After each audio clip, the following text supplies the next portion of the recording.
안녕하세요, 일렉트로캠입니다. 오늘은 한번 구독자님께서 요청해주신 하일리온에 대해서 알아보려고 합니다. 이 회사가 어떤 회사냐면요, 이제 클래스 A 트럭입니다. 그러니까 하일리온이 지금 누구랑 경쟁을 하려고 하냐면 테슬라의 세미 트럭과 니콜라의 수소 전기를 이용한, 그러니까 퓨얼셀을 이용한 클래스 A 트럭과 이제 경쟁을 하려고 합니다. 이 회사의 사람들이 관심을 갖는 이유는요, 굉장히 현실적인 안목을 갖고 있습니다. 그리고 구독자님께서 알려주신 대로 아직 상장이 안 됐지만 이제 조만간 상장될 것 같고요. 그리고 당장 이 회사 관련된 주식을 사시려면 톨토이스 애퀴지션이라는 이 회사가 지금 이제 하일리온과 매우 밀접한 연관이 있거든요.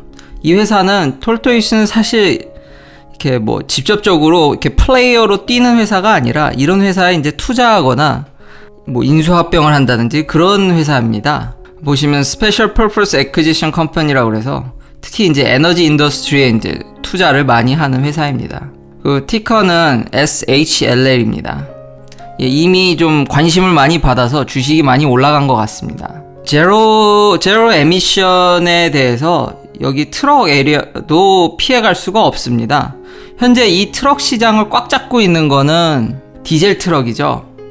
그래서 제가 지난번에 샘이랑 니콜라를 이제 소개시켜 드렸었는데, 니콜라 같은 경우는 이렇게 화제가 되기 옛날에 이미 제가 한번 소개시켜 드렸던 적이 있는데요. 그런데 사실 그 두 회사의 문제점이 뭐냐면, 세미 트럭은 지난번에 말씀드렸듯이 여기서 요약을 해드리면 배터리가 아직 에너지 덴시티가 그 정도 올라가지 않았기 때문에 클래스 A 트럭 정도를 장거리를 끌려고 하면은 배터리를 무지막지하게 탑재를 해야 됩니다. 그럼 결국 적재량이 줄겠죠. 그래서 지금 테슬라가 주정부에 로비를 하고 있다는 루머가 굉장히 많습니다. 그러니까 전체 트럭 용량을 늘려달라는 거죠. 그래서 좀 리즈너블한 거리를 확보하려고 하고 있고요. 니콜라의 문제점은 아직 인프라가, 물론 니콜라가 투자도 많이 받고 그 플랜이 굉장히 패스웨이가 굉장히 그러니까 프로미싱 합니다. 그러니까 나쁜 건 아닌데 아직까지 한 게 없지 않습니까? 투자는 많이 받았고 플랜은 확실하지만, 그러다 보니까 사람들이 거기까지 가기 전에 이제 현실적인 대안으로 요 하일리온이라는 회사가 이제 뜨게 됩니다. 그러니까 참 별 회사가 다 있는 것 같습니다. 시장은 참 똑똑하고 사람들은 정말 많이 똑똑한 것 같습니다. 저만 이런 생각을 하는 게 아니라 그런 어떤 부정적 시각에 입각해서 그 타이밍을 노리고 들어간 회사가 하일리온입니다. 하일리온은 트럭을 심지어 만들지도 않습니다. 이런 킷을 파는 겁니다. 그러니까 하이브리드인데요. 디젤 하이브리드, 그리고 CNG, 그러니까 내추럴 가스 하이브리드, 그러니까 가스차인데 배터리랑 이제 합쳐서 하이브리드로 하는 차를 지금 그런 파워트레인 킷을 팝니다. 그래서 다나라는 이런 클래스 A 트럭을 이미 생산하는 업체랑 이제 어느 정도 컬래버레이션 해서 트럭 받고 자기들이 이런 개조 킷이라고 해야 될까요? 이런 것들을 설치해서 빨리 이 시장에 들어가서 이제 승부를 보려고 하는 것 같습니다. 자, 특히 이제 하일리온에서 사람들이 더더욱 관심을 갖는 게 내추럴 가스를 이용한 하이브리드 클래스 A 트럭입니다. 그 이유가 뭐냐면, 정말 자주 들으셨던 이제 셰일 가스 혁명으로 인해서 미국에서는 지금 가스가 넘쳐납니다. 그 덕에 아이러니하게 현재 트럼프 대통령 이미지와는 달리 미국은 굉장히 그 그린하우스 가스 에미션을 충실히 만족하고 있습니다. 그러니까 기후협약에서 탈퇴했지만 발전소에서 석탄 발전 비중을 줄이고 있고요. 지금 가스로 발전을 엄청 올리고 있거든요. 그러면 같은 에너지를 생산하는데 CO2가 절반으로 줄어듭니다. 그러다 보니까 이게 계속 내려오고 있고요. 요거 조금 올라갔던 거는 그때도 말씀드렸지만 미국의 경제가 워낙 활황이어서 이게 좀 증가했지만 요즘 또 코로나 바이러스 때문에 거의 이렇게 됐을 확률이 높다라고 지금 많이 에스티메이션이 나오고 있고요. 그러니까 충실히 맞춰가고 있죠. 그리고 얼마나 가스가 넘쳐나냐면 이미 2015년부터 이걸 이용해서 어떻게 뭘 할 수 없지 않겠냐라는 플랜들이 많이 나옵니다. 오바마 정부 때부터. 그러다 보니까 우리 한번 이런 상용차들을 바꾸면 어떨까라는 이야기가 그때 이제 나옵니다. 그러니까 전 세계적인 흐름이죠. 그러니까 상용차도 이런 흐름을 벗어날 수는 없습니다.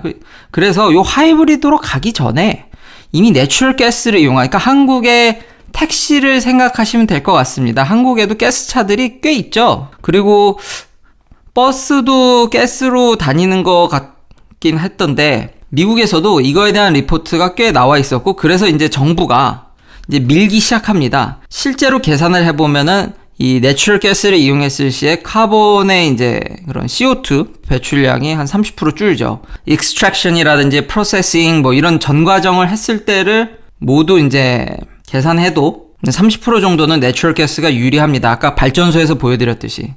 근데 이게 사실 실패를 했었거든요. 그러니까 지지난 영상에 제가 올려드렸던 왜 하이브리드 픽업 트럭이 미국에서 그간 그렇게 없었나 그 영상을 참고해 주시면 감사하겠지만 이제 요약을 해드리면 별로 실효성이 없었던 거죠. 경제성이 없었던 겁니다. 그래서 이 하일리온이라는 회사가 이 하이브리드를 택할 수밖에 없었던 게 그 실패를 이제 거울 삼아서 그러니까 파워트레인은 이미 전동화가 되어 있습니다. 그러니까 제너레이터죠. 그러니까 가스를 이용해서 전기를 발생하고 그러니까 최적화된 효율로 전기를 발생하고 그거를 배터리 팩과 모터에 이제 넣어서 그냥 전동화가 되어 있는데 에너지원을 뭘로 쓸 거냐는 거죠. 그래서 이 회사도 결국은 궁극적으로 배터리라든지 퓨얼셀을 생각을 안 하는 게 아닙니다. 참 솔직하게 다 이분이 CEO신데 그 질문에 굉장히 솔직하게 말씀을 하시더라고요. 약간은 그래도 과대 광고가 있긴 있었지만 스타트업 치고는 굉장히 현실적으로 회사 방향도 그렇고 그 현실적으로 다 대부분 이렇게 말씀을 해주시더라고요. 그러니까 가스차는 힘이 약하기 때문에 그리고 연비도 떨어지기 때문에 클래스 A 트럭 시장에서 별로 힘을 못 씁니다. 그래도 그러는 동안에 미국 정부는 꾸준히 이 내추럴 가스 필링 스테이션, 그러니까 가스 충전소라고 해야 될까요? 이걸 전 미국에 열심히 깔기 시작합니다. 그래서 얼마를 깔았냐면 벌써 CNG 같은 경우는 1000개 가까이 있고요. LNG 같은 경우는 한 75개 정도. 근데 꾸준히 계속 늘려가고 있습니다.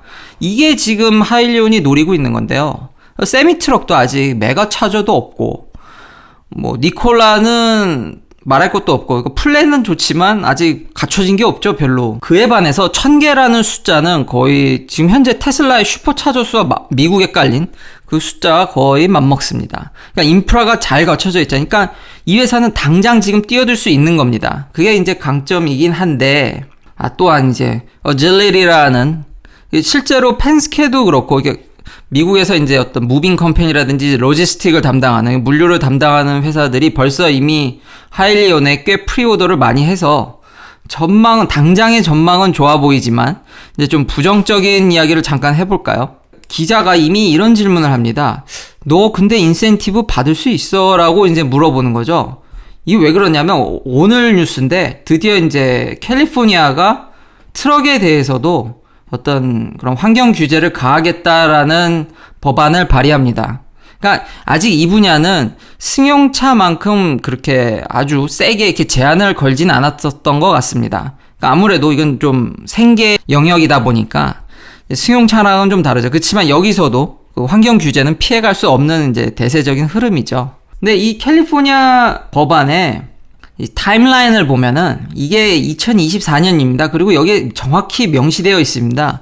제로 에미션 트럭을 생산하라 그랬지 이거 아직 화석 연료에서 그러니까 얘가 덜 뿜는 거지 아예 안 뿜는 건 아니지 않습니까? 그러니까 반토막 나는 것도 있고요. 그리고 지금 조금 더 기대하는 면은 이제 디젤을 쓰게 되면 아무래도 미세먼지라든지 온갖 진짜 안 좋은 것들이 생각보다 많거든요. 근데 이걸 이제 내추럴 가스로 바꾸면 뭐 거의 다 없어지죠. 그러니까 환경적인 측면에서 좋아지는 건 맞지만 지금 이 법안이 이게 제로 에미션이라는 게 문제입니다. 그러니까 법안에 아직 이게 명시되어 있지가 않습니다. 그리고 이제 2035년, 2045년까지 이제 엄청나게 이제 일렉트릭이든 뭐 수소 전기든 뭐 either way 다 이제 뭐 30만 대까지 이제 골을 목표로 하고 있는데 여기에 하이브리드는 없습니다. 물론 이 친구들도 테슬라와 같이 한번 이야기를 해보려고 노력은 하겠죠. 그러다 보니까 이런 부정적인 의견도 나옵니다. 지금 대부분 주들이 제로 에미션을 지금 강요하지 궁극적 목표는 완전 전기나 퓨얼셀이지 이게 아니라는 거죠. 그러니까 처음에도 말씀드렸듯이 이 회사는 타이밍입니다. 이 타이밍에 이제 얼마큼 이 회사가 해줄 수 있냐 이건데 이미 결론은 어느 정도 나와 있는 게, 길게 봤을 때 지금부터 열심히 노력하는 수소 인프라를 확충하려는 니콜라를 이 친구들이 따라잡기는 무리일 거고요. 그리고 왜 테슬라가 광산 사업까지 이제 진출해 가면서 그렇게 밑바닥부터 배터리 사업을 시작하려고 할까요? 그러니까 그렇게 하지 않으면 이득이 나지 않기 때문에, 특히나 이런 큰 클래스 A 트럭에서는 대용량의 배터리를 쓰기 때문에 결국 만에 하나, 그러니까 먼 미래는 당연히 배터리랑 수소전기인데 그게 얼마나 빨리 오냐 늦게 오냐의 차이입니다. 그러니까 그 기간 동안 하일리온이 굉장히 어느 정도 자기 입지를 굳히겠다는 건데, 지금까지 이제 테슬라가, 당연히 이건 물리적으로 불가능한 거니까요, 지금 현재 에너지 덴시티로는. 그렇지만 테슬라는 현재 전기차를 10년 앞당겼다라는 평을 받는 회사입니다. 많은 사람들이 불가능하다고 생각했던 거를 자꾸 당기니까, 이게 저도 머리로는 그게 이 회사가 정말 리얼리스틱, 그러니까 평이 정말 거짓된 게 아니라 정말 이 회사가 정말 현실적으로 보이는데 먼 미래에는 이게 궁극적인 답이 아니라는 걸 뻔히 알고 있거든요.